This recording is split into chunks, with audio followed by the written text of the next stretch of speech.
வணக்கம். இது நியூஸ் 8 தமிழ்நாடு முதல் பார்வை செய்தி தொகுப்பை வழங்குவதற்காக நான் பாலவேல் சக்கரவர்த்தி. செய்திகளை விரிவாக பார்ப்பதற்கு முன்னர் முதலில் தலைப்புச் செய்திகளை பார்க்கலாம்.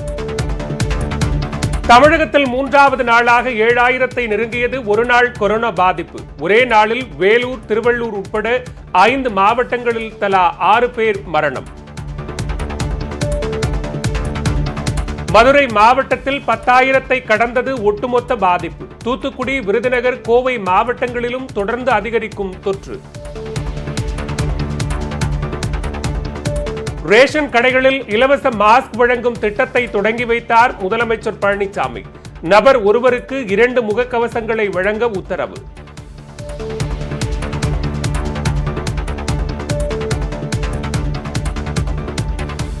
அதிக திறன் கொண்ட பரிசோதனை ஆய்வகங்களை தொடங்கி வைத்தார் பிரதமர் மோடி. தினமும் 10 லட்சம் கொரோனா பரிசோதனைகள் செய்ய இலக்கு. ஓபிசி பிரிவினருக்கு 50% இடஒதுக்கீடு வழங்க சட்ட ரீதியான தடைகள் இல்லை. 3 மாதங்களில் முடிவெடுக்க மத்திய அரசுக்கு சென்னை உயர்நீதிமன்றம் உத்தரவு. வரலாற்று சிறப்புமிக்க தீர்ப்பு என முதலமைச்சர் எடப்பாடி பழனிசாமி வரவேற்பு.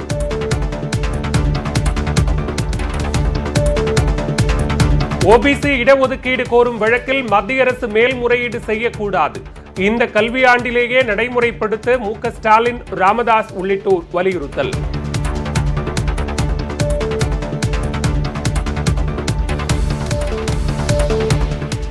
இதுவரை இல்லாத அளவில் புதிய உச்சத்தில் தங்கம். 1 கிராமின் விலை 5,000-ஐ தாண்டியது.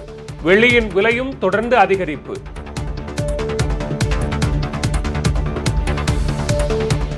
ராஜஸ்தான் சட்டப்பேரவையை கூட்ட ஆளுநர் கல்ராஜ் மிஸ்ரா உத்தரவு. முதலமைச்சர் அசோக் கெலாட்டின் கோரிக்கையை ஏற்று நடவடிக்கை. தமிழகத்தில் ஒரே நாளில் புதிய உச்சமாக 6,993 பேருக்கு தொற்று உறுதி செய்யப்பட்டதால் மொத்த பாதிப்பு 2,21,000-ஐ நெருங்கியுள்ளது. தமிழக சுகாதாரத்துறை வெளியிட்டுள்ள செய்திக்குறிப்பில் மேலும் 6,993 பேருக்கு தொற்று உறுதியானதாகவும் மொத்த பாதிப்பு 2,20,716 அதிகரித்துள்ளதாகவும் தெரிவிக்கப்பட்டுள்ளது. இதில் தொடர்ந்து 5வது நாளாக 6,000-க்கும் மேற்பட்டோருக்கு புதிதாக தொற்று கண்டறியப்பட்டுள்ளது. சென்னையில் தொற்று ஓரளவு கட்டுக்குள் உள்ள நிலையில் சற்று குறைந்து 1,138 பேருக்கு உறுதி செய்யப்பட்டது. மொத்த பாதிப்பு எண்ணிக்கை 95,857 உள்ளது. சென்னை தவிர்த்த பிற மாவட்டங்களில் புதிய உச்சமாக ஒரே நாளில் 5,855 பேர் பாதிக்கப்பட்டுள்ளனர். திருவள்ளூரில் 474 பேரும், செங்கல்பட்டில் 448 பேரும் பாதிக்கப்பட்டுள்ளனர். கொரோனாவால் பாதிக்கப்பட்டு சிகிச்சை பலனின்றி ஒரே நாளில் 77 பேர் உயிரிழந்துள்ளதால் இறப்பு எண்ணிக்கை 3,571 அதிகரித்துள்ளது. சென்னையில் மட்டும் ஒரே நாளில் 21 பேர் உட்பட இதுவரை 2,032 பேர் உயிரிழந்துள்ளனர். தமிழகம் முழுவதும் 5,723 பேர் குணமடைந்து வீடு திரும்பினர்.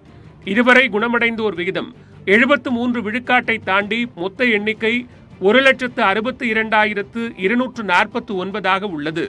மேலும் ஒரே நாளில் 61,342 பேருக்கு கொரோனா பரிசோதனை மேற்கொள்ளப்பட்டுள்ளது. மொத்தமாக 23,24,080 பேருக்கு பரிசோதனை மேற்கொள்ளப்பட்டுள்ளது. கொரோனா தொற்று பரவலை தடுக்க வேண்டுமெனில் முகக்கவசம் அணிவதில் மக்கள் அலட்சியம் காட்டக்கூடாது என்று மருத்துவர்கள் வலியுறுத்தியுள்ளனர். தென் மாவட்டங்களில் இன்னும் அதிகம் யாருமே மாஸ்க் போடுறது, அங்கே இருக்கிற என்னுடைய நண்பர்களோட பேசும்போது என்ன சொல்கிறாங்கன்னா, யாரும் மாஸ்க் போடுறதில்ல, மாஸ்க் போடாமல் வெளியில் போகிறாங்க, அந்த மாதிரி தான் சொல்கிறாங்க. ஸோ ஒரு நோய் நம்ம அந்த வைரஸ் நம்மளை நெருங்க விடாமல் தடுக்கிறதுக்கு ஒரு முக்கியமான பாதுகாப்பு கருவி இது அப்படிங்கிறத எல்லாரும் இன்னும் உணரலை. எதிர்ப்பு சக்தி கம்மி உள்ள இந்த சுகர், ப்ரெஷர் மற்றும் சிறுநீரக நோய்கள்லாம் இருந்தாங்கன்னா எளிதாக அவங்களுக்கு நோய் தொற்றலாம். அதனால் எல்லாரும் வெளியில் போயிட்டு வந்தோம்னா நமக்கு ஆபத்து அதிகமாகுது. ஒருவர் மட்டும் போயிட்டு வர்றது நமக்கு பாதுகாப்பானது, தேவையாக போனால் பாதுகாப்பானது.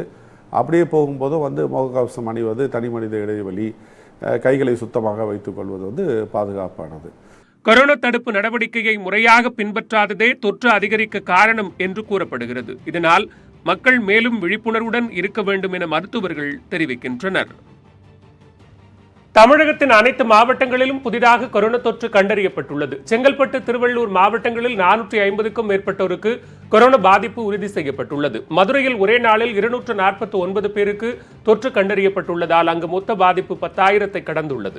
கோவையில் இதுவரை இல்லாத வகையில் ஒரே நாளில் 313 பேருக்கு பாதிப்பு உறுதி செய்யப்பட்டுள்ளதால் அங்கு பாதிப்பு எண்ணிக்கை 4,000-ஐ நெருங்கியுள்ளது. அதேபோன்று திருச்சி, தஞ்சை, திருவாரூர், நாகை உள்ளிட்ட டெல்டா மாவட்டங்களிலும் திருவண்ணாமலை, விழுப்புரம், கிருஷ்ணகிரி, தர்மபுரி உள்ளிட்ட வட மாவட்டங்களிலும் கொரோனா பாதிப்பு தொடர்ந்து அதிகரித்து வருகிறது.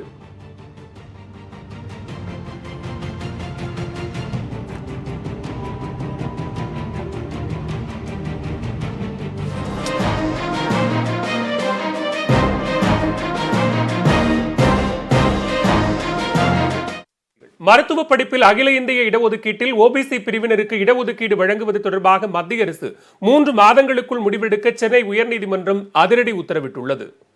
மருத்துவ படிப்பில் அகில இந்திய இடஒதுக்கீட்டில் ஓபிசி பிரிவினருக்கு 50 விழுக்காடு இடஒதுக்கீடு வழங்க மத்திய அரசுக்கு உத்தரவிடக் கோரி அதிமுக, திமுக, மதிமுக, இடதுசாரிகள் உள்ளிட்ட கட்சிகள் உயர்நீதிமன்றத்தில் வழக்கு தொடுத்தன. இந்த வழக்கில் தலைமை நீதிபதி சாஹி தலைமையிலான அமர்வு இன்று தீர்ப்பளித்தது. அப்போது மாநிலங்கள் சமர்ப்பித்த இடங்களுக்கு மத்திய கல்வி நிறுவனங்களில் இடஒதுக்கீட்டை அமல்படுத்த ஆட்சேபனை தெரிவிக்காத இந்திய மருத்துவ கவுன்சில் தற்போது மட்டும் எதிர்ப்பு தெரிவிப்பது ஏன் என்று நீதிபதிகள் கேள்வி எழுப்பினர். அகில இந்திய இடஒதுக்கீட்டில் உச்சநீதிமன்றம் மட்டுமே முடிவெடுக்க முடியும் என்கிற மருத்துவ கவுன்சிலின் விளக்கத்தை ஏற்க முடியாது என்று கூறிய நீதிபதிகள் 30 ஆண்டுகளுக்கு முன் எடுக்கப்பட்ட முடிவென்பதால் தற்போதைய நிலையை கருத்தில் கொண்டு மத்திய அரசு புதிய சட்டம் இயற்ற முன்வர வேண்டும் என்று குறிப்பிட்டனர். ஓபிசி பிரிவினருக்கான இடஒதுக்கீட்டை மறுக்க முடியாது என கூறிய நீதிபதிகள் அகில இந்திய ஒதுக்கீட்டில் மாநில கல்வி நிறுவனங்களில் ஓபிசி பிரிவினருக்கு இடஒதுக்கீடு வழங்க சட்ட ரீதியாக எந்த தடையும் கிடையாது என்றனர். இடஒதுக்கீடு வழங்க சட்ட ரீதியாகவோ அரசியலமைப்பு ரீதியாகவோ எந்த தடையும் இல்லை என்றும் இடஒதுக்கீட்டுக்கான குறைந்தபட்ச தகுதியை மத்திய அரசும் மருத்துவ கவுன்சிலும் தீர்மானிக்க வேண்டும் என்றும் அறிவுறுத்தினர். இடஒதுக்கீடு பற்றி தமிழக அரசு மற்றும் இந்திய மருத்துவ கவுன்சிலுடன் ஆலோசித்து 3 மாதங்களில் மத்திய அரசு அறிவிக்க வேண்டும் என்றும் நீதிபதிகள் உத்தரவு பிறப்பித்தனர். ஓபிசி இடஒதுக்கீட்டிற்கு சட்ட ரீதியாக தடை இல்லை என்று சென்னை உயர்நீதிமன்ற உத்தரவை அரசியல் கட்சி தலைவர்கள் வரவேற்றுள்ளனர். ரிசர்வேஷன் முடிவு எடுத்தாகணும் அப்படின்னு சொல்லிட்டாங்க. அதனால ரிசர்வேஷன் கிடையாது அப்படின்ற வாதத்தை உயர்நீதிமன்றம் ஏற்றுக்கொள்ளவில்லை. இது ஒரு மத்திய அரசு வாதம் மட்டும் இல்லாமல் இந்த மெடிக்கல் கவுன்சில் ஆஃப் இந்தியா வாதமும் நிராகரிக்கப்பட்டு விட்டது. உங்களுக்கு இதை தவிர நான் கொடுத்த டைரக்ஷன்ஸ் தவிர வேறு ஏதாவது உங்களுக்கு ஏதாவது டவுட்டு அப்படி வேணும்னா நீங்கள் உச்ச நீதிமன்றத்தை கேட்கறதுல எந்தவித இதுவும் இல்லை, பாதம் இல்லை அப்படின்னு சொல்லிட்டாங்க. ரிசர்வேஷன் பாசிபிள்னு சொல்லிட்டாங்க. இனிமேலுக்கு நீங்கள் இழுத்தடிக்கிறதோ இல்லை உச்ச நீதிமன்றம் சொன்னாதான் நான் கொடுப்பேன் அப்படின்னு சொல்கிறதோ இதெல்லாம் இனிமேல் பாசிபிள் இல்லை. உயர்நீதிமன்றம் அதை உறுதி செய்திருக்க நிலையில் மேற்கொண்டு இது குறித்து மத்திய அரசு நிச்சயமாக எந்தவித ஒரு மேல்முறையீடு செய்யாமல் இல்லையா இதற்கு உயர்நீதிமன்ற தீர்ப்பை மதிக்கும் என்ற அந்த நம்பிக்கை இருக்கின்றது. ஹைகோர்ட்ல நல்ல தீர்ப்பு கொடுத்திருக்கிறாங்க. தமிழ்நாட்டில் இருக்கிற நிலைமையை நீடிக்கலாம், ஏற்கனவே இருக்கக்கூடிய திட்டத்தின்படி இடஒதுக்கீடு நீடிக்கலாம் என்று சொல்லி உயர்நீதிமன்றம் மிகச்சிறப்பான ஒரு தீர்ப்பை கொடுத்திருக்கின்றது. என பாரதிய ஜனதா கட்சியினுடைய நிலைப்பாடும் கூட அந்த இடஒதுக்கீடு முழுமையாக பின்பற்றப்பட வேண்டும் என்பதுதான்.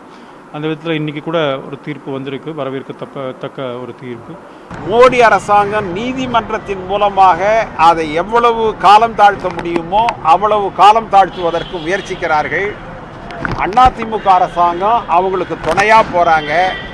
மாறாக அண்ணா திராவிட முன்னேற்ற கழகம் நாங்கள் தமிழகத்தில் இதை நடைமுறைப்படுத்துவோம், எங்களுடைய ஆதரவு உங்களுக்கு வேணும்னா நீங்கள் இதற்கு சட்ட அங்கீகாரம் வழங்க வேண்டும் என்று கேட்டிருக்க வேண்டும். ஆனால் அதிமுக செய்யாமல் இரட்டை வேடமாடுகிறார்கள். இதை நாங்கள் வன்மையாக கேட்கிறோம். இதனிடையே இடஒதுக்கீடு வழக்கில் உயர்நீதிமன்றம் வழங்கிய தீர்ப்பை வரவேற்பதாக தமிழக முதலமைச்சர் எடப்பாடி பழனிசாமி தெரிவித்துள்ளார். இதுகுறித்து தனது ட்விட்டர் பக்கத்தில் பதிவிட்டுள்ள அவர், தமிழக அரசு எடுத்த சட்ட ரீதியான நடவடிக்கையால் மருத்துவ படிப்பில் ஓபிசி மாணவர்களின் சேர்க்கைக்கு சென்னை உயர்நீதிமன்றத்தில் வழங்கப்பட்ட வரலாற்று சிறப்புமிக்க தீர்ப்பை வரவேற்பதாக தெரிவித்துள்ளார். இது தொடர்பாக திமுக தலைவர் மு க ஸ்டாலின் வெளியிட்டுள்ள அறிக்கையில், இடஒதுக்கீடு வரலாற்றில் பொன்னெழுத்துக்களால் பொறிக்கப்பட வேண்டிய தீர்ப்பை உயர்நீதிமன்றம் வழங்கியுள்ளதாக திமுக தலைவர் ஸ்டாலின் கூறியுள்ளார். இந்த தீர்ப்பை பெறுவதற்காக ஒட்டுமொத்த தமிழகமும் ஓரணியில் நிற்பதன் அடையாளமாக வழக்கு தொடுத்த அதிமுக உள்ளிட்ட அனைத்து கட்சிகளுக்கும் நன்றி தெரிவிப்பதாக அவர் குறிப்பிட்டுள்ளார். இந்த தீர்ப்பை ஏற்று கால நிர்ணயம் செய்யப்பட்டுள்ள 3 மாதம் வரை காத்திருக்காமல் உடனடியாக குழுவை அமைத்து இந்த கல்வியாண்டிலேயே 50% இடஒதுக்கீட்டை வழங்க வேண்டும் என்றும் அவர் கேட்டுக்கொண்டுள்ளார். அதே நேரத்தில் தீர்ப்பை எதிர்த்து மத்திய பாஜக அரசு மேல்முறையீடு செய்யக்கூடாது என்றும் மு.க. ஸ்டாலின் வலியுறுத்தியுள்ளார்.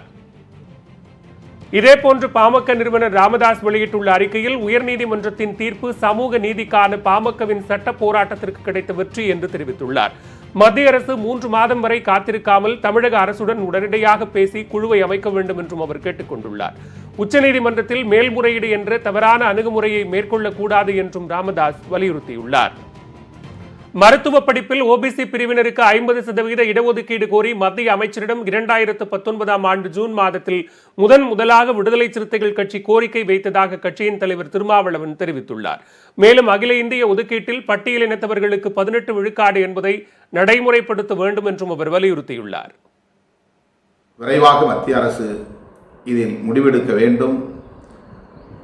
ஓபிசி பிரிவினருக்கு இடஒதுக்கீடு வழங்குவதைப் போல அகில இந்திய ஒதுக்கீட்டில் தமிழகத்தை பொறுத்தவரையில் பட்டியல் இனத்தவர்களுக்கு 18 விழுக்காடும் பழங்குடியினருக்கு 1 விழுக்காடும் நடைமுறைப்படுத்தக்கூடிய வகையில் மைய அரசு உரிய நடவடிக்கைகளை மேற்கொள்ள வேண்டும் என்றும் வலியுறுத்துகிறோம்.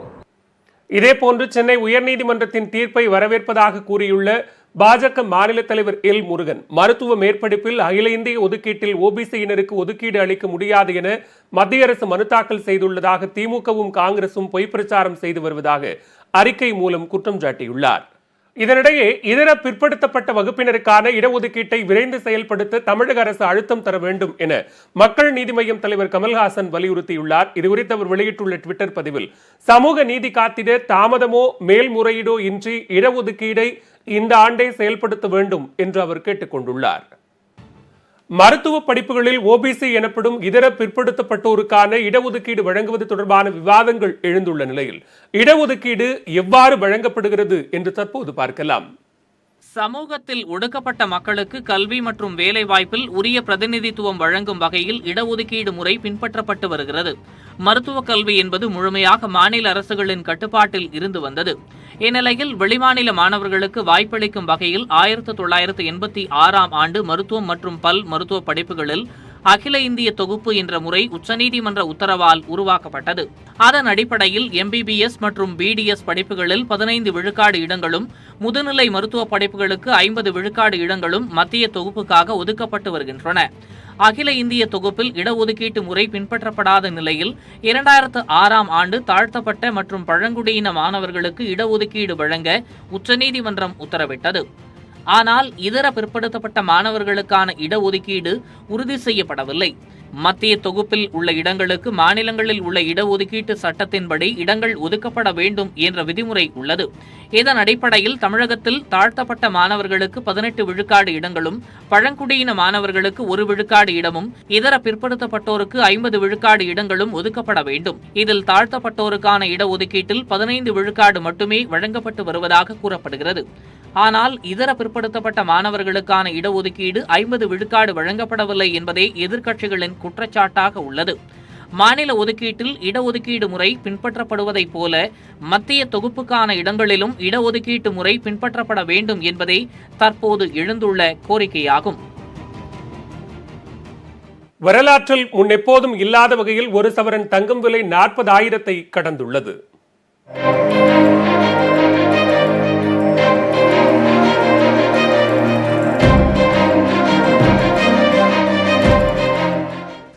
கொரோனா ஊரடங்கு காலத்தில் வரலாறு காணாத வீழ்ச்சியை கண்ட பங்குச்சந்தைகள் பின்னர் மீண்டு வந்தன.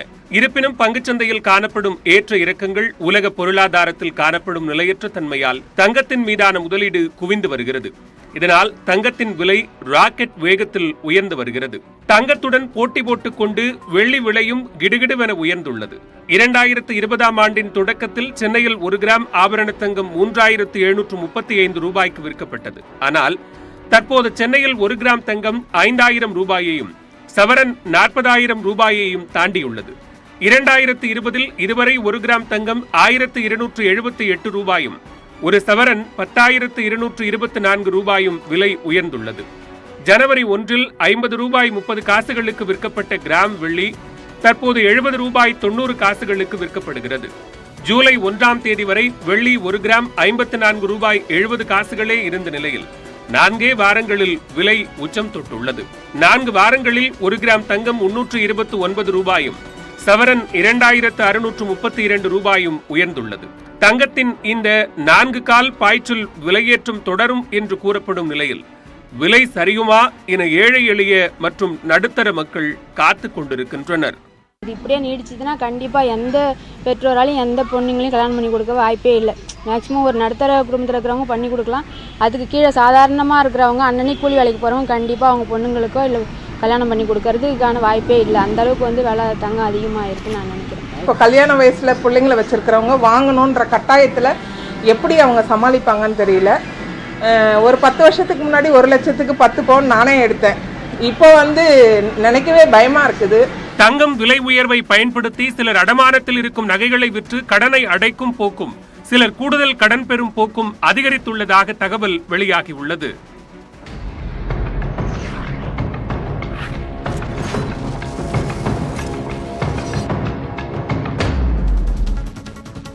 தொடர்ந்து விரைவுச் செய்திகளை பார்க்கலாம்.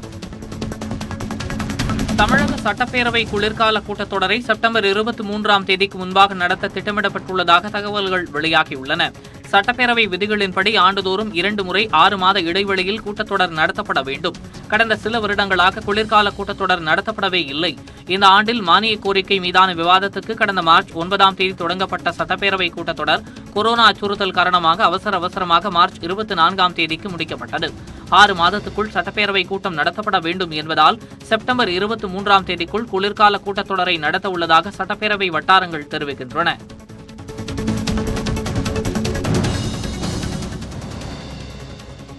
ரேஷன் கடைகளில் இலவச மாஸ்க் வழங்கும் திட்டத்தை முதலமைச்சர் எடப்பாடி பழனிசாமி தொடங்கி வைத்தார். இதன்படி ஒவ்வொரு குடும்ப அட்டையில் உள்ள நபர்களுக்கும் தலா 2 முகக்கவசங்கள் வழங்கப்பட உள்ளன.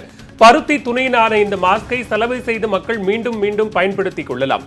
சென்னை பெருநகர மாநகராட்சியில் மட்டும் இந்த திட்டம் பின்னர் செயல்படுத்தப்படும் என்றும் பிற மாவட்டங்களில் வசிக்கும் 69 லட்சம் குடும்பங்களுக்கு 4.5 கோடி முகக்கவசங்கள் வழங்கப்பட உள்ளதாகவும் அரசு தெரிவித்துள்ளது.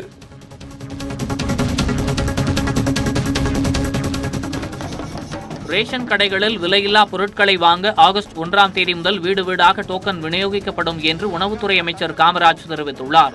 சென்னை கூடம்பாக்கத்தில் கொரோனா நோய் தடுப்பு நடவடிக்கைகள் குறித்து அமைச்சர் ஆய்வு மேற்கொண்டார். பின்னர் பொதுமக்களுக்கு கபசுர குடிநீர் உள்ளிட்ட நோய் தடுப்பு பொருட்களையும் வழங்கினார். அப்போது நடைபெற்ற விழிப்புணர்வு நாடகத்தையும் பார்வையிட்டார்.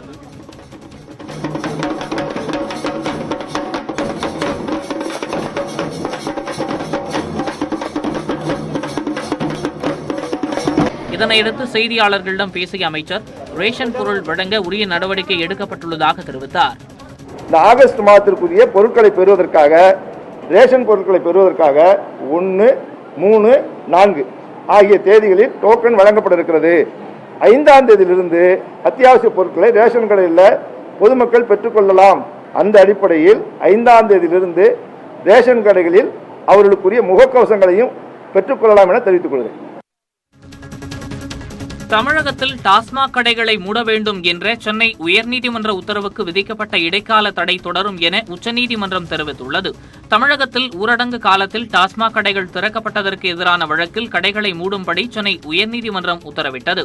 இதனை எதிர்த்து தமிழக அரசு உச்சநீதிமன்றத்தில் மேல்முறையீடு செய்தது. அப்போது உயர்நீதிமன்றத்தின் உத்தரவிற்கு இடைக்கால தடை விதிக்கப்பட்டது. இந்நிலையில் இன்று விசாரணைக்கு வந்த இந்த வழக்கை விசாரித்த நீதிபதிகள் உயர்நீதிமன்ற உத்தரவுக்கு விதிக்கப்பட்ட இடைக்கால தடை தொடரும் என கூறினர். ஊரடங்கு காலத்தில் டாஸ்மாக் இயங்க தடை விதிக்க வேண்டும் என்ற மனுதாரர்களின் கோரிக்கை தற்போது காலாவதியாகிவிட்டதால் டாஸ்மாக் தொடர்பான வழக்குகளை முடித்து வைக்க வேண்டும் என தமிழக அரசு வலியுறுத்தியது. இதனை ஏற்ற உச்சநீதிமன்றம் நிலுவையில் உள்ள மனுக்களை முடித்து வைப்பது தொடர்பாக சென்னை உயர்நீதிமன்றத்தை அணுகுமாறு தமிழக அரசுக்கு அறிவுறுத்தியது. காங்கிரஸ் மாநிலங்களவை உறுப்பினர்களோடு அக்கட்சியின் தலைவர் சோனியா காந்தி வருகின்ற 30ஆம் தேதி ஆலோசனை நடத்தவுள்ளார். காங்கிரஸ் ஆளும் மாநிலங்களின் அரசை கவிழ்க்கும் முயற்சியில் பாஜக ஈடுபடுவதாக குற்றம் சாட்டப்பட்டுள்ளது. இதை கண்டித்து காங்கிரஸ் சார்பில் நாடு முழுவதும் போராட்டம் நடைபெற்றது. இந்நிலையில் வருகின்ற 30ஆம் தேதி சோனியா காந்தி தலைமையில் காணொலி காட்சி வாயிலாக காங்கிரஸ் கட்சி எம்பிக்களின் ஆலோசனை கூட்டம் நடைபெறவுள்ளது. இக்கூட்டத்தில் அக்கட்சியின் மாநிலங்களவை உறுப்பினர்கள் மட்டும் கலந்து கொள்கின்றனர். இதில் தற்போதைய அரசியல் சூழ்நிலை மற்றும் கொரோனா தாக்கம் உள்ளிட்ட விவரங்கள் குறித்து ஆலோசிக்கப்பட உள்ளன. ஏற்கனவே கடந்த 11ஆம் தேதி காங்கிரஸ் மக்களவை எம்பிக்கள் கூட்டம் நடைபெற்றது. ரஷ்யாவை சேர்ந்த 3 வயது சிறுவனுக்கு வெற்றிகரமாக பீடியாட்ரிக் இருதய அறுவை சிகிச்சை மேற்கொண்ட சென்னை எம்ஜிஎம் மருத்துவமனைக்கு முதலமைச்சர் எடப்பாடி பழனிசாமி பாராட்டு தெரிவித்துள்ளார். தென்கிழக்கு ஆசியா மற்றும் மத்திய கிழக்கு நாடுகளில் இந்த அறுவை சிகிச்சை மேற்கொண்டது இதுவே முதல் முறையாகும்.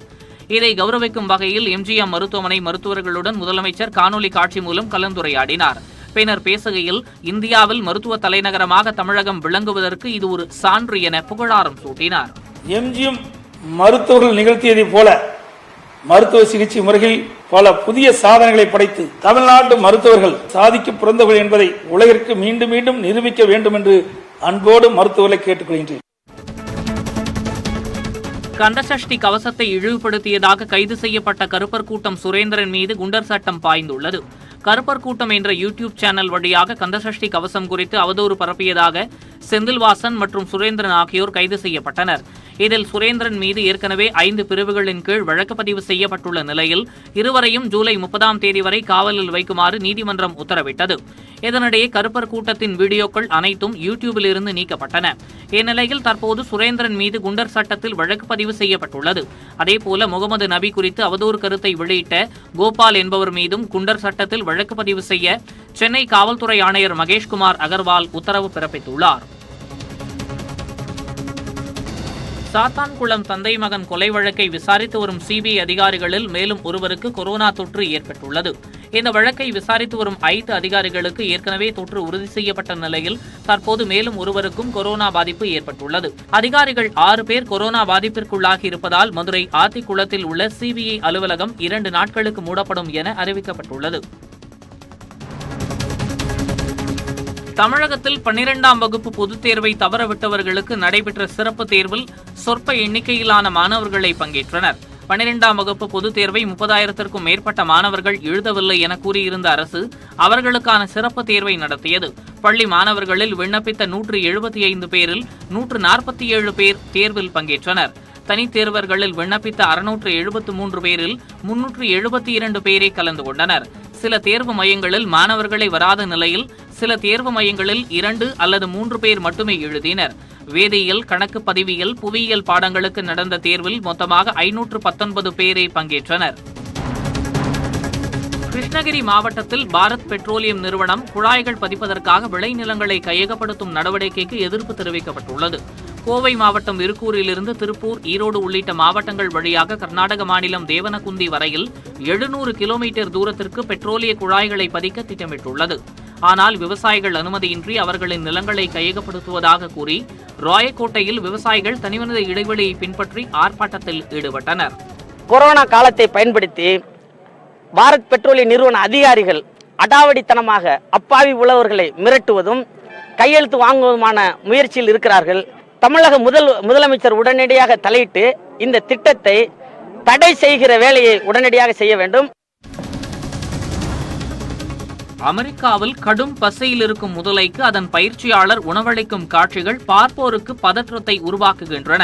நீரில் மிதந்து வரும் முதலைக்கு அதன் இரையை கண்ணில் காட்டும் பயிற்சியாளர் அதனை மேலே அழைக்கிறார். அடுத்தடுத்த இறைச்சி துண்டுகளை பெற அந்த ராட்சத முதலை பயிற்சியாளரை நெருங்கி செல்லும் காட்சிகள் பார்ப்போரை பதற வைப்பதாக இருக்கின்றன.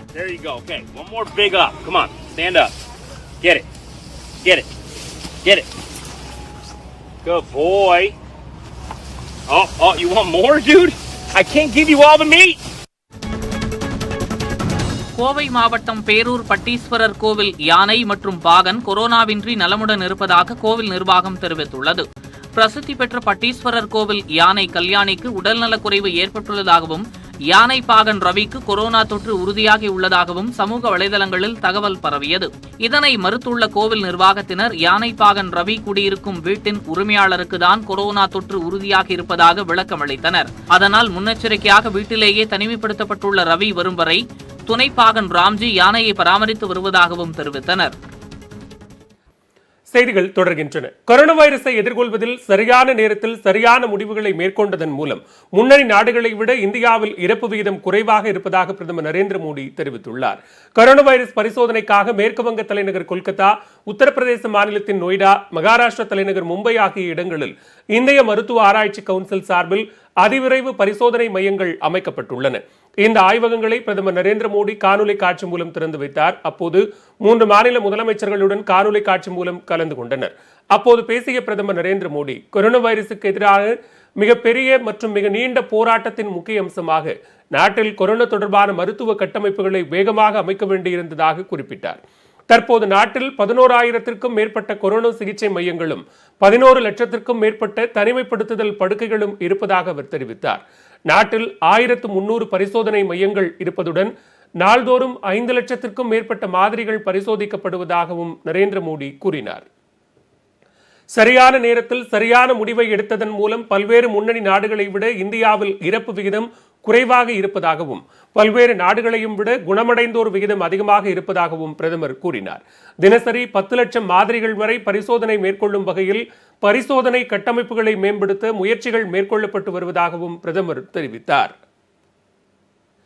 பேரவையில் பங்கேற்க 21 நாட்கள் அவகாசம் அளிக்கப்பட வேண்டும் என்ற நிபந்தனையின் அடிப்படையில் சட்டப்பேரவையை கூட்ட ராஜஸ்தான் ஆளுநர் ஒப்புதல் அளித்துள்ளார். ராஜஸ்தான் துணை முதலமைச்சராக இருந்த சச்சின் பைலட் தனது ஆதரவு எம்எல்ஏக்களுடன் இணைந்து அரசுக்கு எதிராக குரல் எழுப்பினார். இதையடுத்து சச்சின் பைலட்டின் துணை முதல்வர் மற்றும் ராஜஸ்தான் மாநில காங்கிரஸ் தலைவர் பதவிகள் பறிக்கப்பட்டன. தொடர்ந்து பைலட் மற்றும் அவரது ஆதரவு எம்எல்ஏக்கள் 18 பேருக்கு தகுதி நீக்கம் குறித்து விளக்கம் கேட்டு சபாநாயகர் நோட்டீஸ் அனுப்பினார். இதனை எதிர்த்து பைலட் தொடர்ந்த வழக்கை விசாரித்த ராஜஸ்தான் உயர்நீதிமன்றம் சச்சின் பைலட் மற்றும் அவரது ஆதரவு எம்எல்ஏக்கள் மீது நடவடிக்கை எடுக்க தடை விதித்தது. இந்நிலையில் பைலட் தரப்புக்கு எதிராக உச்சநீதிமன்றத்தில் தாக்கல் செய்த மனுவை திரும்பப் பெறுவதாக சபாநாயகர் தெரிவித்தார். இதனை ஏற்று மனுவை திரும்பப் பெற உச்சநீதிமன்றம் அனுமதி அளித்தது. இதனிடையே விமர்சனங்களில் இருந்து தப்பிக்கவும் தனது பெரும்பான்மையை நிரூபிக்கவும் விரும்பிய முதலமைச்சர் அசோக் கெலாட் சட்டப்பேரவையை கூட்டக் கோரி ஆளுநரிடம் 2 முறை கடிதம் அளித்தார். 2 கடிதங்களையும் நிராகரித்த ஆளுநர் கொரோனா பெருந்தொற்று காலத்தில் தனிமனித இடைவெளியுடன் பேரவையை கூட்ட முடியுமா என்றும் அரசுக்கு பெரும்பான்மை இருக்கும் பட்சத்தில் அவையை கூட்ட வேண்டிய அவசியம் என்ன என்றும் கேள்வி எழுப்பியதாக தகவல்கள் வெளியாகின. ராஜஸ்தான் மாநில தலைமைச் செயலாளர் டிஜிபி ஆகியோரிடமும் ஆளுநர் ஆலோசனை நடத்தினார். அரசியல் சாசன சிக்கல் எழுந்துள்ளதால் உயர்நீதிமன்றமோ ஆளுநரோ தலையிட வேண்டும் என பாஜக தரப்பில் வலியுறுத்தப்பட்டது. இந்நிலையில் ராஜஸ்தான் மாநில அரசியல் நிலவரம் குறித்தும் ஆளுநரின் செயல்பாடுகள் குறித்தும் பிரதமரிடம் தான் முறையிட்டதாக கெலாட் தெரிவித்தார். ராஜஸ்தான் விவகாரத்தில் குடியரசுத் தலைவர் தலையிட்டு பேரவையை கூட்ட ஆளுநருக்கு அறிவுறுத்துவார் என தான் நம்புவதாக முன்னாள் மத்திய அமைச்சர் ப. சிதம்பரம் செய்தியாளர்களிடம் தெரிவித்தார். இந்நிலையில் ராஜஸ்தான் பேரவையை கூட்ட ஆளுநர் கல்ராஜ் மிஸ்ரா அனுமதி அளித்துள்ளார். பேரவையை கூட்ட மறுத்ததில் எந்த உள்நோக்கமும் கிடையாது என்று தெரிவித்துள்ள ஆளுநர் பேரவையை கூட்ட 21 நாட்கள் அவகாசம் வழங்கப்பட வேண்டும் என்றும் கூறியுள்ளார். பேரவை கூட்டத்தின் போது தனிமனித இடைவெளி உறுதியாக பின்பற்றப்பட வேண்டும் என்றும் ஆளுநர் வலியுறுத்தியுள்ளார். ஓபிசி பிரிவினருக்கு 50% இடஒதுக்கீடு கோரும் வழக்கில் உயர்நீதிமன்றம் வரலாற்று சிறப்புமிக்க தீர்ப்பு வழங்கியிருப்பதாக திமுக தோழமை கட்சி கூட்டத்தில் தீர்மானம் நிறைவேற்றப்பட்டுள்ளது. திமுக தலைவர் மு க ஸ்டாலின் தலைமையில் தோழமை கட்சிகளின் ஆலோசனைக் கூட்டம் காணொலி காட்சி வாயிலாக நடைபெற்றது. மதிமுக, கம்யூனிஸ்ட், மார்க்சிஸ்ட், விடுதலை சிறுத்தைகள் உள்ளிட்ட 11 கட்சிகளின் தலைவர்கள் பங்கேற்றனர். காங்கிரஸ் சார்பில் தமிழக தலைவர் KS அழகிரிக்கு பதிலாக மூத்த நிர்வாகி தங்கபாலு பங்கேற்றார். சில தீர்மானங்களை உங்கள் முன்னால் நான் படிக்கவிருக்கிறேன். ஏற்கனவே தங்களுக்கு அதன் படிகள் அனுப்பி வைக்கப்பட்டுள்ளன. இந்த கூட்டத்தில் அதிமுக அரசு கொரோனா மரணங்களின் எண்ணிக்கையை தவறாக அளிப்பதாக கண்டனம் தெரிவிக்கப்பட்டது. மாவட்டங்களிலும் கிராமங்களிலும் நோய் பரவலை கட்டுப்படுத்திட அனைத்து நடவடிக்கைகளையும் போர்க்கால அடிப்படையில் எடுக்க வலியுறுத்தி தீர்மானம் நிறைவேற்றப்பட்டது. கொரோனா தடுப்பு பணியில் உயிர் தியாகம் செய்தோரின் பட்டியலை அதிகாரப்பூர்வமாக வெளியிட்டு அவர்களுக்காக அறிவிக்கப்பட்ட நிதியை தாமதப்படுத்தாமல் வழங்க வேண்டும். பிற்படுத்தப்பட்டோர் மற்றும் பட்டியல் இனத்தோருக்கு இடஒதுக்கீடுகளை முழுமையாக செயல்படுத்த மத்திய அரசை வலியுறுத்தியும் தீர்மானங்கள் நிறைவேற்றப்பட்டன. சுற்றுப்புற சூழல் முன் அனுமதி பெற வேண்டிய எண்ணற்ற திட்டங்களை மறுவகைப்படுத்தி அதனை சுற்றுப்புற சூழல் அனுமதி பெற தேவையில்லா பட்டியலில் சேர்த்ததுடன் பொதுமக்கள் கருத்து கேட்பு கூட்டங்களை பலவீனப்படுத்தும் வகையில் கொண்டுவரப்பட்டுள்ள மாநில உரிமைகளுக்கு விரோதமான புதிய சுற்றுச்சூழல் தாக்க வரைவு அறிவிக்கையை திரும்பப் பெற வேண்டும். நீட் தேர்வை ரத்து செய்வது, ஊடகங்களின் கருத்து சுதந்திரத்தை பாதுகாத்திட கண்காணிப்பு குழு, ஓபிசி பிரிவினருக்கு 50% இடஒதுக்கீடு கோரும் வழக்கில் உயர்நீதிமன்றம் வரலாற்று சிறப்புமிக்க தீர்ப்பு என்பன உள்ளிட்ட 10 தீர்மானங்கள் நிறைவேற்றப்பட்டன. சென்னையில் கடன் தொல்லை காரணமாக சிறப்பு உதவி ஆய்வாளர் ஒருவர் பணியில் இருந்தபோதே துப்பாக்கியால் சுட்டு தற்கொலை செய்து கொண்ட சம்பவம் அதிர்ச்சியை ஏற்படுத்தியுள்ளது. ஆயுதப்படையில் சிறப்பு உதவி ஆய்வாளராக பணிபுரிந்து வந்த சேகர் என்பவர் விஸ்வ இந்து பரிஷத் அலுவலகத்தில் பாதுகாப்பு பணியில் இருந்தபோது தான் கையில் வைத்திருந்த துப்பாக்கியால் தன்னைத்தானே சுட்டு தற்கொலை செய்து கொண்டுள்ளார். இதுகுறித்து அருகில் இருந்தவர்கள் மாம்பலம் போலீசாருக்கு தகவல் அளித்துள்ளனர். சம்பவ இடத்திற்கு விரைந்து சென்ற போலீசார் சேகரின் உடலை கைப்பற்றி உடற்கூறாய்வுக்காக ராஜீவ்காந்தி அரசு மருத்துவமனைக்கு அனுப்பி வைத்தனர். தன்னுடைய இறப்புக்கு யாரும் காரணம் இல்லை என்றும் கடன் பிரச்சனையால் தான் தற்கொலை செய்து கொள்வதாகவும் சேகர் கடிதம் எழுதி வைத்துவிட்டு தற்கொலை செய்து கொண்டுள்ளார். இந்த கடிதத்தை கைப்பற்றிய போலீசார் தொடர்ந்து விசாரணை மேற்கொண்டு வருகின்றனர். கிரிக்கெட் நட்சத்திரம் சச்சின் டெண்டுல்கரின் மனைவி நடிகைகள் நயன்தாரா, ரம்யா கிருஷ்ணன் உள்ளிட்ட விஐபிகளிடம் ஆசை வார்த்தை காட்டி நில மோசடி செய்த விவகாரம் விஸ்வரூபம் எடுத்துள்ளது. மோசடி அம்பலமானது எப்படி?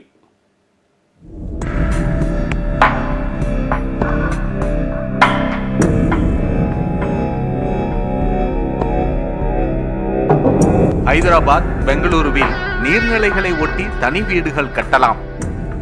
பல கோடி மதிப்புள்ள வீட்டு மனைகள் குறைந்த விலைக்கு விற்பனை செய்கிறோம் என பிரம்மாண்டமாக விளம்பரம் செய்த ஆதித்யா நில விற்பனை நிறுவனம் தற்போது சர்ச்சையில் சிக்கியுள்ளது.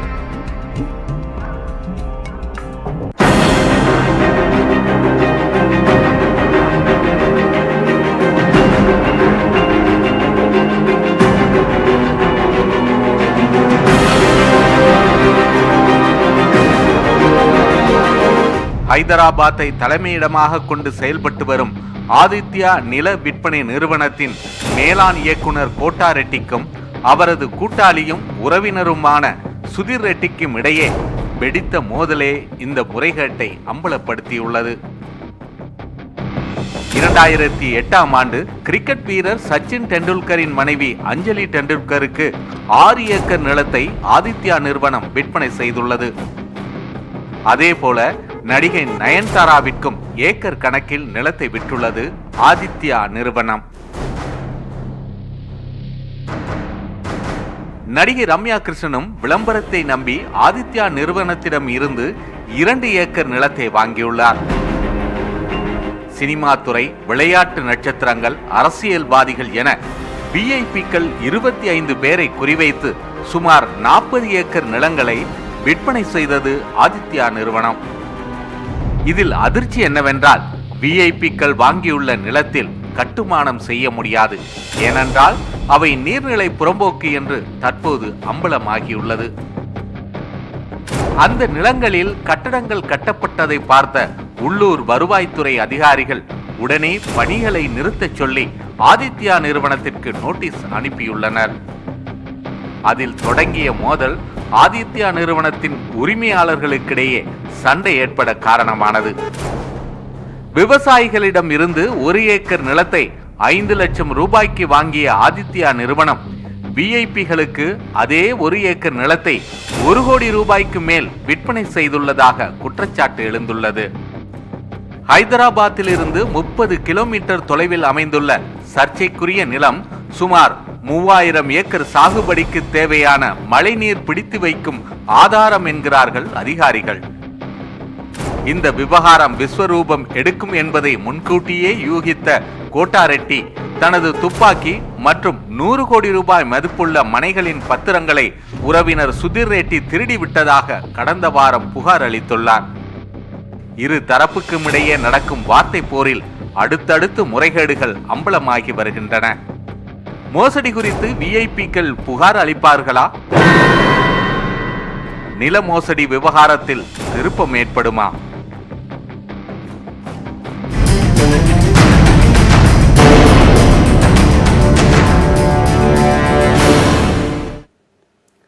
இசையமைப்பாளர் AR ரஹ்மானை தொடர்ந்து ரசூல் பூக்குட்டியும் பட வாய்ப்புகள் மறுக்கப்படுவதாக இந்தி திரையுலகம் மீது குற்றச்சாட்டை முன்வைத்துள்ளார். இதனால் தென்னிந்திய திறமையாளர்களை பாலிவுட் திரையுலகம் புறக்கணிக்கிறதா என்ற சந்தேகம் எழுந்துள்ளது. ஹிந்தி திரைப்பட உலகில் வாரிசுகளின் ஆதிக்கம் அதிகம் இருப்பதாகவும் வாரிசுகளுக்கு மட்டுமே வாய்ப்புகள் வழங்கப்படுவதாகவும் புகார்கள் குவிய தொடங்கியுள்ளன. சுஷாந்த் சிங் ராஜ்புத்தின் மரணம் பாலிவுட்டில் திரை மறைவில் நடைபெற்று வரும் வாரிசு அரசியலை உலகிற்கு வெளிச்சம் போட்டு காட்டியது. இந்த சூழலில் அண்மையில் பேசிய AR ரகுமான் ஹிந்தி திரைப்படங்களில் தான் பணியாற்றக்கூடாது என ஒரு கூட்டம் உழைத்து வருவதாக கூறி பரபரப்பை ஏற்படுத்தினார். இதற்கு ஆதரவாக பலரும் கருத்து வெளியிட்டிருந்த நிலையில் பாலிவுட் இயக்குனரான சேகர் கபூர் ரகுமானுக்கு ஆதரவாக குரல் கொடுத்திருந்தார். பாலிவுட் திரையுலகம் தொட முடியாத உயரத்தை ஆஸ்கர் விருதின் மூலம் ரகுமான் அடைந்ததே அவரை புறக்கணிக்க காரணம் என சேகர் கபூர் கூறியிருந்தார். இந்த கருத்தை உண்மையாக்கும் வகையில் ஸ்லம்டாக் மில்லியனர் படத்தின் சிறந்த இசை கலவைக்காக ஆஸ்கர் விருது பெற்ற கேரளாவை சேர்ந்த ரசூல் பூக்குட்டியும் பாலிவுட் திரையுலகம் மீது குற்றச்சாட்டை கூறியுள்ளார். ஆஸ்கர் விருது வென்ற பிறகு தமக்கும் வாய்ப்புகள் வருவதில்லை என கூறும் அவர், பாலிவுட்டில் சிலர் தம்மை முகத்திற்கு நேராகவே உங்கள் வேலை எங்களுக்கு வேண்டாம் என தெரிவித்ததாகவும் வருத்தமுடன் தெரிவித்தார். பாலிவுட் சினிமா தொடர்ந்து தென்னிந்திய ஆளுமைகளை புறக்கணித்து வருவதாக நடிகர் பார்த்திபன் உள்ளிட்டோரும் வேதனை தெரிவித்து வருகின்றனர். முதல்ல கலைக்கு மொழி இல்லை, இது நம்ம எல்லாரும் சொல்லிட்டு இருக்கோமே தவிர அது எந்த அளவுக்கு ஃபாலோ பண்றோங்கிறது நமக்கு தெரியல. முக்கியமா ரஹ்மான் சாருடைய அந்த ட்விட்டர் பார்த்த உடனே கொஞ்சம் வருத்தமா இருந்தது. அவருக்கே இப்படியான அப்புறம் தான் எனக்கு தெரிஞ்சது. Because is a winner. அங்க இருக்கிறவங்களுக்கு நம்ம ரஹ்மான் சாருடைய இசை மேல ஒரு பயம். இது ரஹ்மான் சாருக்கு மட்டும் இல்லை, ஏற்கனவே இளையராஜா சார் இங்க ஹிந்தி பாடல்கள் மேலோங்கி நிற்கும் போது அதெல்லாம் உடைச்சி தமிழ் பாடல்களை இங்க கோலச்ச செய்தவர் ராஜா சார். அந்த மாதிரி ரஹ்மான் சார் வந்ததுக்கு அப்புறமேல அங்க இருக்கிற விஷயங்கள் எல்லாமே அடிபட்டதுக்கு அப்புறமேல ரஹ்மானுடைய வரவு அவங்களுக்கு மிகப்பெரிய ஒரு பாதிப்பு. ஸோ அதனால எப்பவுமே இந்த பழுத்த மரத்துலதான் கல்லடி போடுங்கிற மாதிரி அவரை எதிர்க்கிறதுக்கு எப்பவுமே இந்த எதிர்ப்பு இருந்துகிட்டு தான் இருக்குங்கிறது எனக்கு தோன்றுறது. இது வரைக்கும் மறைமுகமா இருந்திருக்கலாம், ரஹ்மான் சாருக்கு தெரியாம இருந்திருக்கலாம், இப்ப யாரோ ஒருத்தர் மூலமா அவருக்கு தெரிஞ்சிருக்கு. அதை நினைச்சு நம்ம பெருமை தான் படணுமே தவிர வருத்தப்பட வேண்டிய அவசியம் இல்லைன்னு எனக்கு அப்புறமேல தோணுச்சு. இது இவருக்கு மட்டும் இல்ல, கமல் சார் என்ன படம் என்னது பாலச்சந்திர சாருடைய படத்துல இருந்து அவர் அறிமுகமாகி பயங்கர பாப்புலரான ஒரு ஸ்டார் ஆனதுக்கு அப்புறமேல அவருக்கும் இதே நிலைமை அங்க வரவிடாம தடுத்தாங்கன்னு கேள்வி. அப்பெல்லாம் நான் சின்ன பையனா இருந்தேன், எனக்கு தெரியாது. ஸோ அந்த மாதிரி இந்த எதிர்ப்பு இருந்துகிட்டே இருக்கும். இந்த எதிர்ப்பை நம்ம எப்படி கிராஸ் பண்றோங்கிறதா சந்தோஷமான விஷயம். முதல்ல நம்மளை கண்டா பயப்படுறாங்கன்றதே ஒரு பெருமை தானே. பாலிவுட் சினிமாவில் இளம் திறமையாளர்கள் முன்னுக்கு வர முடியவில்லை என ரசிகர்கள் ஒருபுறம் குமரி கொண்டிருக்க, தென்னிந்திய பிரபலங்களை முடக்க பாலிவுட் சினிமா முயல்வது தற்போது வெளிச்சத்திற்கு வந்துள்ளது. சிறிய இடைவேளைக்கு பிறகு செய்திகளை தொடர்ந்து பார்க்கலாம். பிரான்சிடமிருந்து இந்தியா வாங்கியுள்ள ரஃபேல் போர் விமானங்கள் இந்தியா வருகின்றன. முதற்கட்டமாக 5 விமானங்கள் கொண்டு வரப்படுகின்றன. முதல் கட்டமாக 5 ரஃபேல் விமானங்கள் பிரான்சிலிருந்து இந்தியா புறப்பட்டன. இந்தியா வரும் வழியில் ஐக்கிய அரபு அமீரகத்தில் நிறுத்தப்பட்டு எரிபொருள் நிரப்பப்படுகின்றன. 5 ரஃபேல் போர் விமானங்கள் ஜூலை 29 ஹரியானாவின் அம்பாலா விமானப்படை தளத்துக்கு வந்தடையும். பிரான்சிலிருந்து 7364 கிலோமீட்டர் தொலைவு பயணித்து ரஃபேல் விமானங்கள் இந்தியா வருகின்றன. பிரான்சில் பயிற்சி பெற்ற 12 இந்திய விமானிகள் 5 விமானங்களை இந்தியா கொண்டு வருகின்றனர். இந்தியா வரும் 5 ரஃபேல் போர் விமானங்கள் இந்திய விமானப்படையிடம் ஒப்படைக்கப்படும். 5 ரஃபேல் விமானங்களில் 3 விமானங்கள் இருவர் அமர்வதற்கான இருக்கை கொண்டவை. 5 ரஃபேல் விமானங்களில் 2 விமானங்கள் ஒருவர் மட்டுமே அமர்வதற்கான இருக்கை கொண்டவை. இந்தியா வரும் ரஃபேல் போர் விமானங்களில் நவீன ஆயுதங்கள் பொருத்தப்பட்டிருக்கும். அதிநவீன வான் பயணத்திற்கான மின்னணு தொழில்நுட்பங்கள் இருக்கும். ரேடார்கள், மின்னணு போர் ஆயுதங்கள் ரஃபேல் விமானங்களில் பொருத்தப்பட்டிருக்கும். 300 கிலோமீட்டர் தொலைவில் உள்ள இலக்கை தாக்கும் ஏவுகணைகளும் பொருத்தப்பட்டிருக்கும். ஐரோப்பிய ஏவுகணை தயாரிப்பாளர்களான MBDA-வின் மீட்டர் பியாண்ட் விஷுவல் ரேஞ்ச் வானிலிருந்து தாக்கும் திறன் கொண்ட ஏவுகணைகளும் இருக்கும். மிராஜ் 2000 போர் விமானத்தில் உள்ளதை போன்ற MICA ஆயுதங்களும் ரஃபேல் போர் விமானத்தில் இருக்கும். ரஃபேல் போர் விமானங்கள் 780 முதல் 1650 கிலோமீட்டர் தொலைவுக்கு பயணித்து தாக்கும் திறன் கொண்டவையாகும். 36 ரஃபேல் போர் விமானங்களும் 2021 செப்டம்பர் மாதத்திற்குள் இந்தியாவிடம் ஒப்படைக்கப்படும் என்று எதிர்பார்க்கப்படுகிறது. இந்தியாவுக்கு பிரத்யேகமான மேம்பாட்டு அமைப்புகள் 13 போர் விமானங்களில் இடம்பெற்றிருக்கும். லடாக் போன்ற உயரமான பகுதிகளிலும் கடும் குளிரையும் மீறி உடனடியாக புறப்படும் திறன் கொண்டவை. 10 மணி நேரத்திற்கான விமான தகவல்களை சேகரித்து வைக்கும் வசதி கொண்டவை. தேடல் மற்றும் கண்காணிப்புக்கான வசதிகள் பொருத்தப்பட்டிருக்கும். ரஃபேல் போர் விமானங்களை தயாரித்து இந்தியாவுக்கு வழங்குகிறது தசால்ட் ஏவியேஷன் நிறுவனம். ரஃபேல் போர் விமானங்கள் இந்தியா வரும் நிலையில் இந்தியா பிரான்ஸ் கூட்டணி புதிய உச்சத்திற்கு செல்வதாக பிரான்ஸ் தெரிவித்துள்ளது. கார்கில் போரில் இந்தியா வெற்றியடைந்ததன் 21ஆம் ஆண்டு தினம் ஞாயிற்றுக்கிழமை கடைபிடிக்கப்பட்டது. கார்கில் போரில் இந்தியாவுக்கு இஸ்ரேல் ஆதரவு அளித்த நிலையில் பிரான்சும் போர் விமானங்களை வழங்கி ஆதரவு தெரிவித்தது. பிரான்சிலிருந்து கொள்முதல் செய்யப்பட்ட மிராஜ் 2000 ரக போர் விமானம் கார்கில் போரில் முக்கிய பங்காற்றியது. இஸ்ரேலின் லேசர் குண்டுகளை மிராஜ் 2000 ரக போர் விமானத்தில் பொருத்தி இந்தியா நடத்திய தாக்குதலில் பாகிஸ்தான் ராணுவம் நிலை குலைந்தது. இந்நிலையில் கார்கில் வெற்றி தினத்தை முன்னிட்டு இந்தியாவுக்கான பிரான்ஸ் தூதர் இமானுவேல் லினன் தனது ட்விட்டர் பக்கத்தில் இருநாட்டு உறவு குறித்து பதிவிட்டுள்ளார். அதில் கார்கில் வெற்றி தினத்தில் இந்திய படையினருக்கு பிரான்ஸ் மரியாதை செலுத்துவதாக அவர் கூறியுள்ளார். இந்தியாவுடன் பிரான்ஸ் எப்போதும் இணைந்து செயல்படும் என்றும் மிராஜ் முதல் ரஃபேல் வரை இருநாட்டு கூட்டணி புதிய உச்சத்தை தொட்டுள்ளதாகவும் தெரிவித்துள்ளார். பிரான்சில் புறப்பட்டுள்ள ரஃபேல் போர் விமானங்கள் புதன்கிழமை இந்தியா வந்தடைகின்றன. கேரள மாநிலத்தில் தங்க கடத்தல் விவகாரம் தொடர்பாக IAS அதிகாரி சிவசங்கரிடம் தேசிய புலனாய்வு அதிகாரிகள் விசாரணை நடத்தினர். தங்க கடத்தல் விவகாரத்தில் முக்கிய குற்றவாளியான ஸ்வப்னா சுரேஷ், சந்தீப் நாயர், சரித் ஆகியோருடன் நெருங்கிய தொடர்பில் இருந்ததாக IAS அதிகாரி சிவசங்கரன் மீது குற்றம் சாட்டப்பட்டது. கேரள முதலமைச்சரின் முன்னாள் முதன்மை செயலாளராக இருந்தவர் தங்க கடத்தல் கும்பலுக்கு தலைமைச் செயலகம் அருகிலேயே வாடகைக்கு வீடு எடுத்துக் கொடுத்ததாக கூறப்படுகிறது. போலி சான்றிதழ் மூலம் கேரள அரசின் IT துறையில் ஸ்வப்னா சுரேஷுக்கு உயர் பதவி கிடைக்க உதவுவதாகவும் குற்றம் சாட்டப்பட்டுள்ளது. இதனையடுத்து பல்வேறு ஆதாரங்களின் அடிப்படையில் தேசிய புலனாய்வு அதிகாரிகளும் சுங்கத்துறை அதிகாரிகளும் சிவசங்கரனிடம் விசாரணை மேற்கொண்டனர். சுங்கத்துறையினர் தொடர்ச்சியாக 10 மணி நேரம் விசாரணை நடத்தினர்.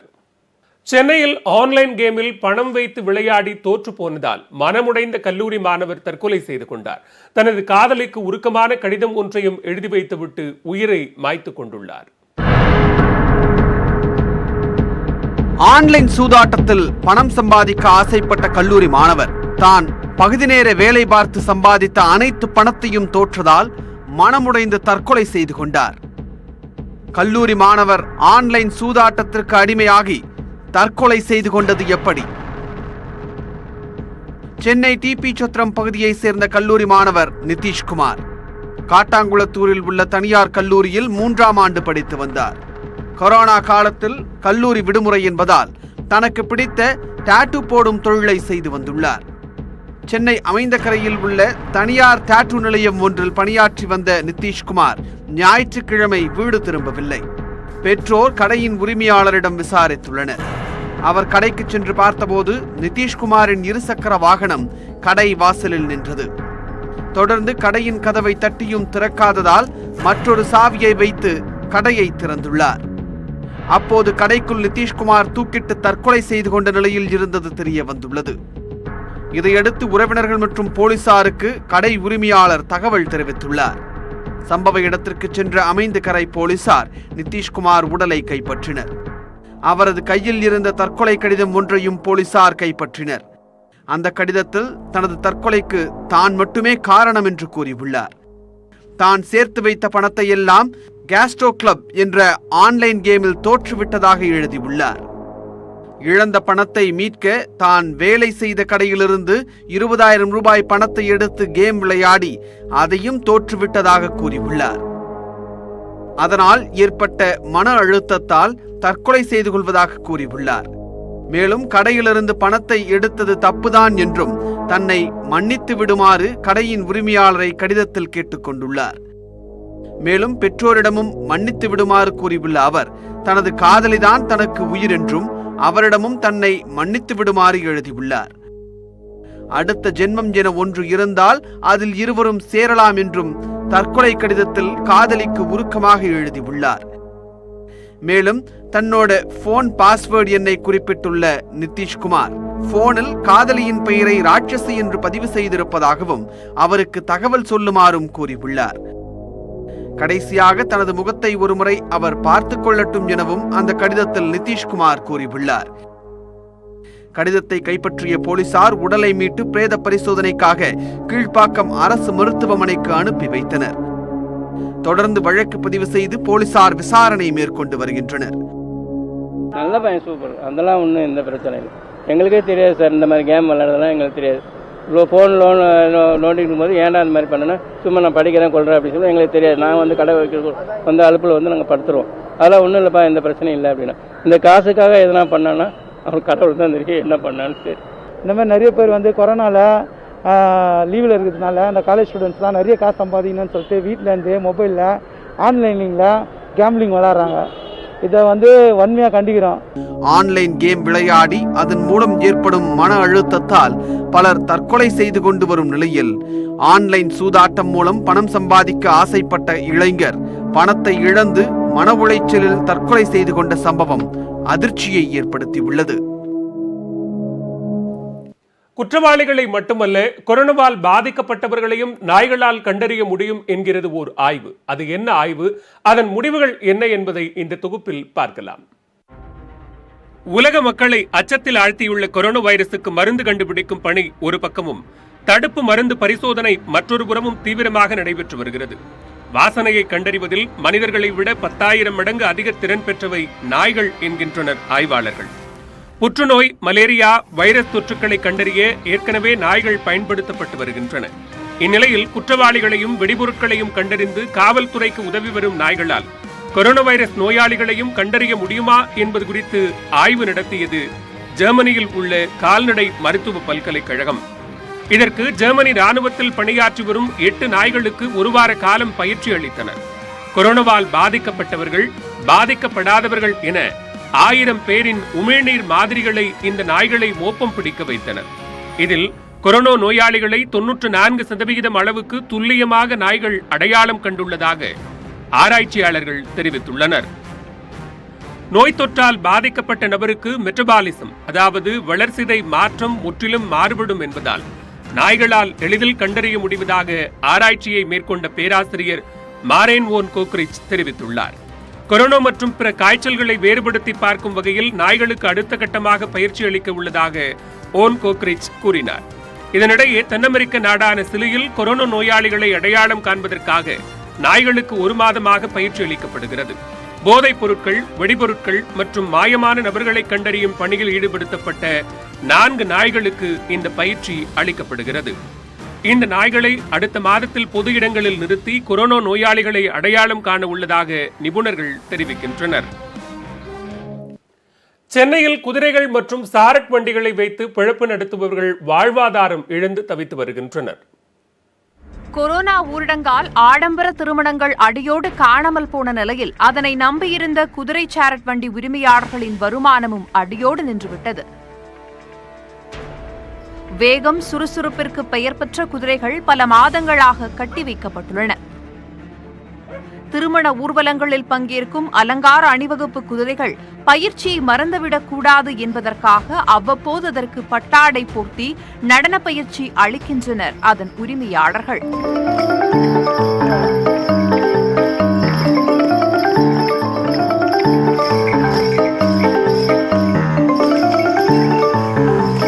சாரட் வண்டிகளை பராமரிக்க அதையும் அவ்வப்போது ஓட்டி பார்க்கின்றனர்.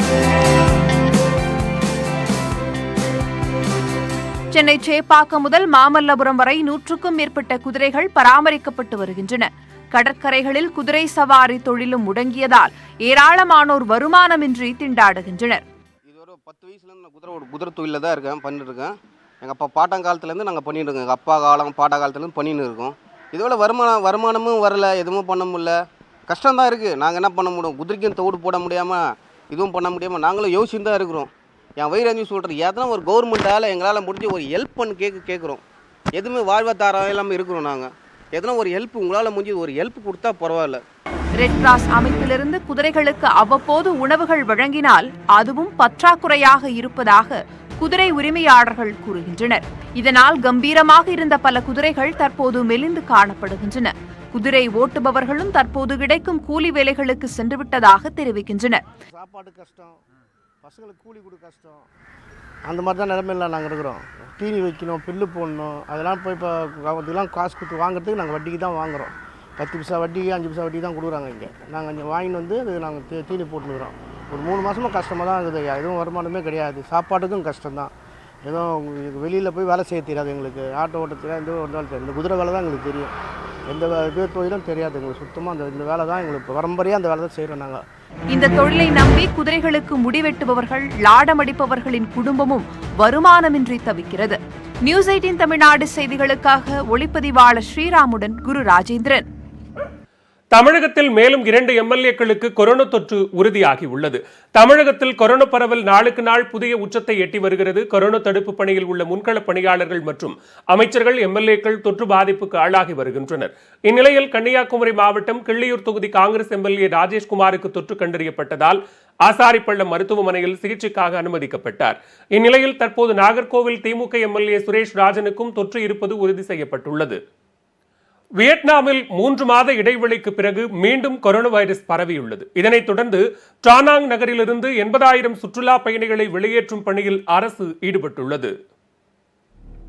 கொரோனா வைரஸ் பரவலை சிறப்பான நடவடிக்கைகள் மூலம் தடுத்த நாடுகளில் ஒன்று வியட்நாம்.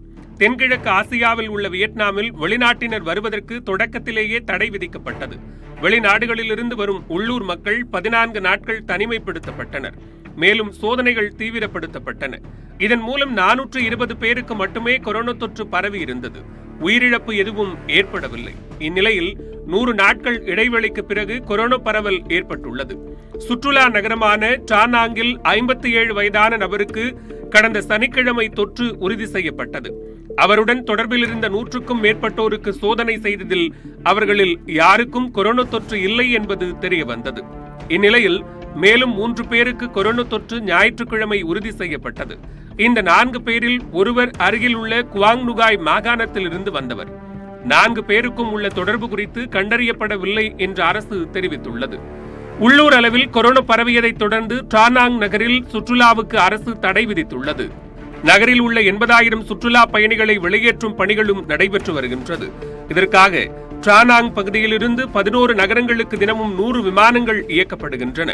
4 நாட்களில் அனைத்து பயணிகளும் வெளியேற்றப்படுவார்கள் என்று அரசு தெரிவித்துள்ளது. டானாங் நகருக்குள் சுற்றுலா பயணிகள் நுழைய 14 நாட்களுக்கு தடை விதிக்கப்பட்டுள்ளது. நகரில் வசிக்கும் மக்கள் அனைவரும் தனிநபர் இடைவெளியை மீண்டும் பின்பற்ற வேண்டும் என்றும் முகக்கவசம் அணிய தடை விதிக்க வேண்டும் என்றும் பிரதமர் நுகுயேன் சுவான்பக் உத்தரவிட்டுள்ளார். 30 பேருக்கு மேல் கூடுவதற்கும் தடை விதிக்கப்பட்டுள்ளது. சொந்த ஊருக்கு திரும்புவோ தனிமைப்படுத்திக் கொள்ள வேண்டும் என்று கேட்டுக் கொள்ளப்பட்டுள்ளனர். நாடு முழுவதும் மருத்துவமனைகளில் தடுப்பு நடவடிக்கைகள் தீவிரப்படுத்தப்பட்டுள்ளன. உள்ளூர் கால்பந்து போட்டிகளும் நிறுத்தப்பட்டுள்ளன. வடகொரியாவில் முதன்முறையாக கொரோனா வைரஸ் தொற்று கண்டுபிடிக்கப்பட்டுள்ள நிலையில் வியட்நாமிலும் நோய் பரவியிருப்பது அச்சத்தை ஏற்படுத்தியுள்ளது. மேலும் பல்வேறு செய்திகளை உடனுக்குடன் தெரிந்து கொள்ள நியூஸ் 18 தமிழ்நாடு தொலைக்காட்சியின் Facebook, Twitter மற்றும் YouTube உள்ளிட்ட வலைதள பக்கங்களை பார்க்கவும்.